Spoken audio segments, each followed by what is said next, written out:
자, 한창 무르익은 즐거운 결혼식 파티를 한번 상상해 보세요. 모두가 웃고 떠들고 정말 최고의 순간이죠. 그런데 바로 그때 상상할 수 있는 최악의 상황이 벌어집니다.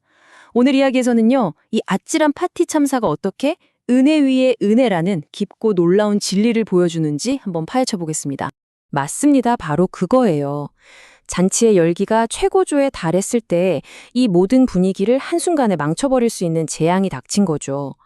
결혼식의 심장이라고 할 수 있는 포도주가 글쎄 뚝 떨어져 버린 겁니다. 자, 그럼 먼저 이 가나의 혼인잔치에서 벌어진 절체절명의 위기 상황 속으로 한번 같이 들어가 보시죠. 이게 그냥 술이 좀 부족하네? 이런 차원의 문제가 아니었어요. 당시 문화에서 포도주가 떨어진다는 건 주최자가 손님들을 제대로 대접하지 못했다는 신호고요. 이건 가문의 명예에 엄청난 흠집을 내는 사회적인 재앙이었거든요. 말 그대로 파티가 여기서 그냥 끝나버릴 수도 있는 그런 심각한 상황이었습니다. 그런데 여기서 반전이 일어납니다. 예수님께서 만드신 그 포도주는요, 단순히 빈자리를 채우는 수준이 아니었어요. 연회장이 이걸 맛보더니 와, 깜짝 놀라는 거예요. 왜냐하면 이 포도주는 이전에 나왔던 것보다 훨씬 비교도 안 될 만큼 더 좋았거든요. 바로 이 디테일이 오늘 이야기 전체를 여는 아주 중요한 열쇠입니다. 자, 그럼 이게 그냥 물을 포도주로 바꾼 깜짝 마술쇼 같은 이야기일까요? 아니면 혹시 이건 훨씬 더 큰 그림을 보여주기 위한 일종의 상징, 어떤 신호는 아니었을까요? 지금부터 이 기적 뒤에 숨겨진 진짜 의미를 한번 풀어보겠습니다. 한번 생각해 보자고요.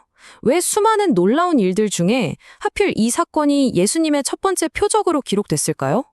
여기에는 분명히 눈에 보이는 것 그 이상의 메시지가 담겨 있다는 뜻이겠죠? 바로 성경에 직접적인 힌트가 나옵니다. 이 사건은 그냥 기적이 아니라 표적이래요. 뭔가를 가리키는 사인이라는 거죠. 그리고 그 사인이 가리키는 건 뭐냐? 바로 예수님의 영광이었습니다. 자, 표적과 영광. 이 두 단어가 오늘 이야기의 비밀을 푸는 암호입니다. 자, 그럼 잔치에 처음 나왔던 그 포도주, 그건 과연 뭘 의미했을까요? 여기서 우리는 첫 번째 은혜라는 개념을 만나게 됩니다. 바로 구약의 율법이죠. 율법, 물론 좋은 선물이었습니다. 우리에게 뭐가 옳은 길인지 보여줬으니까요. 하지만 한번 상상해 보세요. 완벽한 규칙 목록이 주어졌는데 우리가 아무리 노력해도 그걸 완벽하게 지킬 능력이 없는 거예요.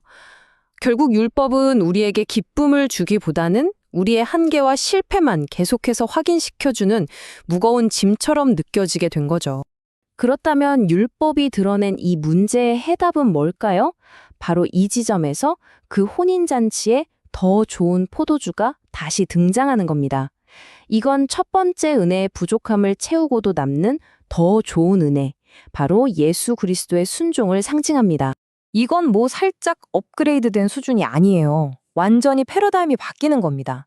한쪽은 우리의 부족함을 거울처럼 계속 비추는데 다른 한쪽은 바로 그 부족한 부분을 완벽하게 채워주고 진짜 기쁨을 가져다 준다는 거예요.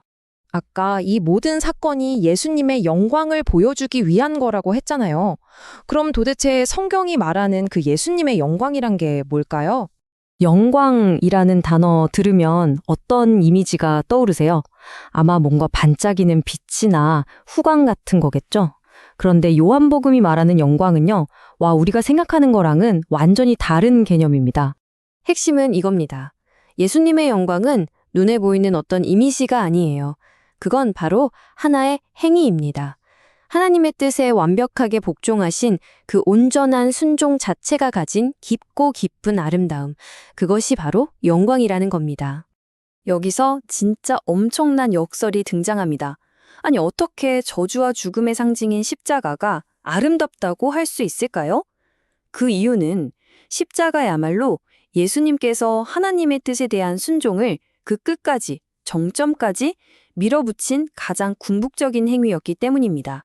자, 이제 흩어져 있던 모든 퍼즐 조각들을 다 모아서 은혜 위에 은혜라는 이 멋진 그림을 한번 완성해 볼 시간입니다. 바로 이 구절이 오늘 이야기의 클라이맥스죠. 우리가 그의 충만함에서 은혜를 받는데 그냥 은혜가 아니라 은혜 위에 더해진 은혜라고 말하고 있습니다. 여기서 정말 중요한 포인트가 뭐냐면요. 대체가 아니라 추가라는 겁니다. 하나님께서 율법이라는 첫 번째 은혜를 그냥 없애버리고 새 것으로 바꾼 게 아니에요. 오히려 그 기반 위에 훨씬 더 강력하고 완전한 은혜를 쌓아 올리신 거죠. 이건 정말 관점의 대전환입니다.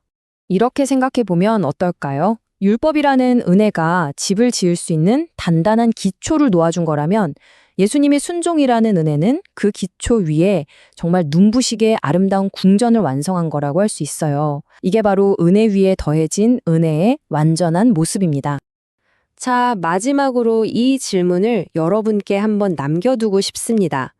율법의 무거운 짐 아래서 힘들어하는 대신 십자가에서 완성된 이 넘치는 은혜가 바로 오늘 여러분의 삶에 어떤 놀라운 변화를 가져올 수 있을까요? 한 번쯤 깊이 생각해 볼 만한 질문 아닐까요?